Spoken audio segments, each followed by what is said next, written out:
का जो सरगना का मुखिया है वो है ज्योतिरादित्य सिंधिया, जो अपनी पार्टी मां समान पार्टी के साथ गद्दारी करके और हमारे 22 विधायकों को ले जाने में सफल हुए हैं। तो वो सड़कों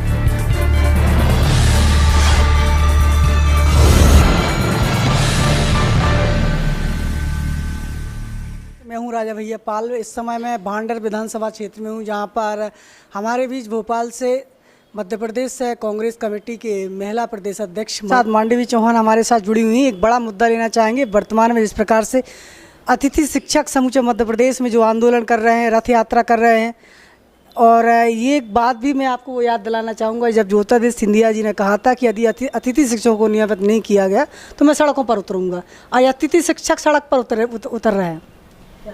देखिए, पूरे मध्य प्रदेश की सरकार गिराने का जो सरगना का मुखिया है वो है ज्योतिरादित्य सिंधिया। और ज्योतिरादित्य सिंधिया जब कांग्रेस पार्टी में थे तो हमारे आदरणीय कमलनाथ जी से उन्होंने कहा था कि अगर आप नियमित इनको नहीं करोगे तो मैं सड़कों पे उतरूँगा। तो आज उनके किसने हाथ पकड़ लिए हैं? 6 महीना से वो घर के अंदर बैठ के बड़ी बड़ी बातें कर रहे हैं, भाजपा का गले में पट्टा डाल के, और हमारे 22 विधायकों को जिस प्रकार से वो छल करके ले जाते हैं। तो ऐसे नेता को शर्म आनी चाहिए जो अपनी पार्टी मां समान पार्टी के साथ गद्दारी करके और हमारे 22 विधायकों को ले जाने में सफल हुए हैं। तो वो सड़कों पर उतरें और उन लोगों की बात सुने, उनके काम कराएं। और शिवराज सिंह चौहान और आदरणीय हमारे जो देश में मुखिया बैठे हैं उनके सामने जो उन्होंने सदस्यता ली है तो ये काम कराएं, मध्य प्रदेश को वापस वैसी स्थिति में ला के दें जैसे कि मध्य प्रदेश से हमारे कमलनाथ जी चला रहे थे। पर शर्म आनी चाहिए। जो मध्य प्रदेश का पूरे देश में एक नाम पहचाना जाता था कि सिंधिया जी किस परिवार के, किस घराने के हैं, और आज उन्होंने ही इतनी बड़ी गद्दारी की है। तो उनको वापस सड़कों पे, मैं तो कहती हूँ उसी दिन से उन्हें सड़कों पे उतर जाना था जिस दिन उन्होंने 22 विधायकों को लेके और कांग्रेस का दामन छोड़ा था। और इनकी सारी मांगें उनको पूरा करने के लिए वो सड़कों पे उतरें, धरने दें, प्रदर्शन करें, गलियों में उतरें और लोगों की समस्याओं का समाधान करें। नहीं तो अपने घर बैठे ऐसे लोगों को राजनीति करने का कोई अधिकार नहीं है। मांडवी चौहान जी, सबसे बड़ा सवाल इस समय बेरोजगारों की तरफ जाएंगे, रोजगार की है। आज एक जो समय था तब राजनीतिक लोग आंदोलन करते थे, लेकिन आज देखने को सबसे ज़्यादा ये मिला है समूचे देश में बेरोजगार युवा सड़कों पर उतर रहे हैं, आंदोलन कर रहे हैं रोजगार को लेकर के। यदि आपकी पार्टी को पुनः मौका मिलता है, कमलनाथ की सरकार बनती है, तो मध्य प्रदेश में जो बेरोजगारों की स्थिति बनी है, क्या उन्हें फिर से रोजगार मिल पाएगा? देखिए, कमलनाथ जी जब मुख्यमंत्री थे और जब मुख्यमंत्री बनने के पहले जब मध्य प्रदेश में वो हमारे अध्यक्ष बने थे तो उन्होंने वचन पत्र में पहले ही दिया था कि सबसे पहले जो हमारे बेरोजगार युवा हैं उनको हम रोज़गार देंगे। और हमारा पढ़ा लिखा जो युवा आज परेशान हो रहा है, शहरों से बाहर नौकरी के लिए भटक रहा है, उसको हम मध्य प्रदेश में नौकरी देंगे, मध्य प्रदेश में रोज़गार देंगे, जिससे उसे बाहर जाने की आवश्यकता नहीं होगी।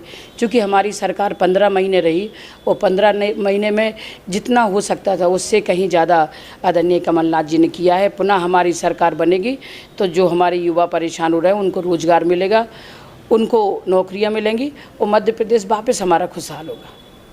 आप मध्य प्रदेश की महिला कांग्रेस की प्रदेश अध्यक्ष हैं। महिलाओं के जनहितैषी योजनाओं को देखा जाए, कल्याणकारी योजनाओं को देखा जाए, तो आपकी सरकार में महिलाओं को क्या सम्मान मिलेगा?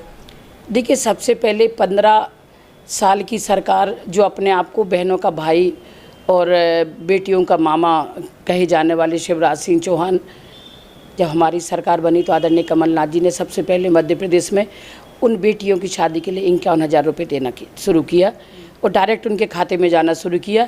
इनकी सरकार में 25,000 देते थे, वो भी किसी के खाते में नगद पैसा नहीं जाता था। 3 टपारे के बर्तन और एक गिलट की पायल और 1 ग्राम का मंगलसूत्र मैंने कई जगह जाके देखा दिया करते थे।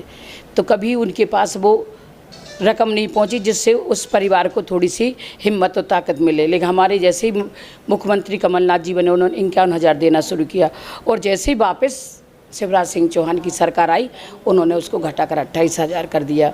हमारी सरकार जैसे ही बनती है तो विधवा, वृद्धा, निराश्रित हमारी जो माताएं बहनें हैं उनको 1000 पेंशन का प्रावधान जो रखा था, तत्काल प्रभाव से 600 रुपये उनको देना शुरू किया था और जून माह से वो हमारा 1000 उनको देने का था, लेकिन उसके बीच में हमारी सरकार गिर गई जिससे 600 रुपये ही उनको मिलता रहा। एक जननी सुरक्षा योजना है, उसमें भी इनकी सरकार 15 साल रही पर 16,000 रुपये मिलते थे। हमारी सरकार बनी, आदरणीय कमलनाथ जी ने तत्काल उसको 26,000 किया। तो ये सारी जो योजनाएं हैं, जो महिलाओं को रोज़गार देने की बात उन्होंने बोला था, छोटे छोटे कुटीर उद्योग होंगे, उनके माध्यम से उनको रोज़गार मिलेगा, सेल्फ ग्रुप बनेंगे, उनके माध्यम से महिलाओं को हम सक्षम करेंगे। तो हमारी सरकार की बहुत साफ़ सुथरी स्वच्छ राजनीति वो सोच रही है कि महिलाओं को हम आत्मनिर्भर करेंगे, उनकी सुरक्षा करेंगे, उनको रोज़गार देंगे। चाहे बिजली के बिल की बात हो, जब बिजली के बिल इतने बड़े बड़े आते हैं तो कहीं ना कहीं वो महिलाओं पे ही असर करते हैं, उनकी किचन डगमगा जाती है। तो 100 रुपये में 100 यूनिट बिजली हमारी आदरणीय कमलनाथ जी की सरकार में रही है। किसानों का ऋण माफ़ हुआ है।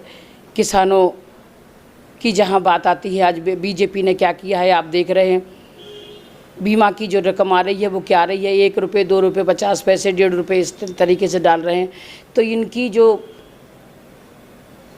सोच रही है वो किसानों विरोधी, महिलाओं विरोधी और युवा विरोधी रही है। ये सिर्फ अपना स्वार्थ देखते हैं और अपने लिए बात करते हैं, मंचों पे जाते हैं, घोषणाएं करते हैं, बड़े सिलाएं लगा के आते हैं, नारियल फोड़ते हैं, लेकिन जब पीछे मुड़कर देखो तो कहीं कोई विकास की धारा ना बही है, ना गंगा बही है, ना कुछ हो रहा है। हमारी 15 महीने की सरकार में अगर आप उठा के देखेंगे तो 51 ऐसी वचन पत्र में जो आदरणीय कमलनाथ जी ने बोला था उनको पूरा किया है। और हमारी सरकार बनी थी तो जो वचन पत्र में लिखा है उनको सबको हमारी सरकार पूरा करने की बराबर प्रयास और कोशिश में रहेगी। और युवाओं को रोज़गार की बात है, महिलाओं को सुरक्षा की बात है, महिलाओं को आत्मनिर्भर बनाने की बात है, वो हमारी सरकार आते कमलनाथ जी उनको सबको पूरा करेंगे। तो इस समय आपकी जन अदालत न्यूज़ के साथ हमारे साथ महिला कांग्रेस की प्रदेश अध्यक्ष मांडवी चौहान जुड़ी हुई थी। तमाम मुद्दों को लेकर हमने बात की, अति शिक्षकों को लेकर बात की, बेरोजगारों के लिए बात की, महिलाओं के लिए बात की। तो लगातार आपकी जन अदालत न्यूज़ आपका मुद्दा उठाते रहेगा। जुड़े रहिए आपकी जन अदालत न्यूज़ के साथ और यदि आपका कोई सुझाव हो तो वो सुझाव भी आप हमें कमेंट बॉक्स में दे सकते हो। जुड़े रहिए हमारे साथ। नमस्कार।